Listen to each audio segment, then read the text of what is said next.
Il y a eu les élections au Gabon et le président de la transition, Clotaire Oligui Nguema, a remporté avec 90% de voix.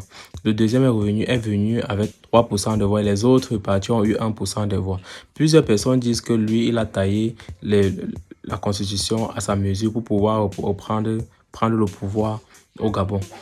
Il faut quand même noter qu'il n'y avait personne vraiment de valable contre lui parce que depuis le début, il est en train de gérer, depuis les 2 ans qu'il a eu à gérer le Gabon, il a géré avec une main, on pourra dire, un peu de fer et il était catégorique dans sa manière de gérer.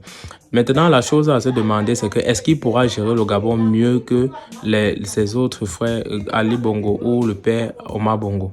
Parce que ce qui est sûr, dans les 7 années à venir, il sera au pouvoir. Et si ce n'est pas au quoi, il pourra encore remporter le pouvoir pour les 7 autres années. Donc, on peut dire que le Gabon l'appartient pour 14 ans. Est-ce qu'il va alors relever, changer la face du Gabon pendant les 14 années à venir? Est-ce que les Gabonais pourront avoir assez d'eau, assez d'électricité? Tout, ils pourront profiter de profiter de leur matière première normalement? Ça, c'est une question. Est-ce que alors le pouvoir n'était pas trop sucré chez lui? Parce que lui, il avait dit que quand il devait prendre le pouvoir, il devait remettre le pouvoir aux civils.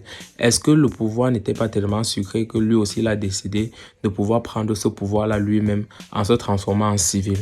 Ça, c'est une autre question. J'ai toujours une question. Ce qui me dérange parfois, c'est quoi? C'est que nous, par rapport à notre race, nous aimons beaucoup le pouvoir. Nous aimons rester au pouvoir. Nous aimons garder le pouvoir.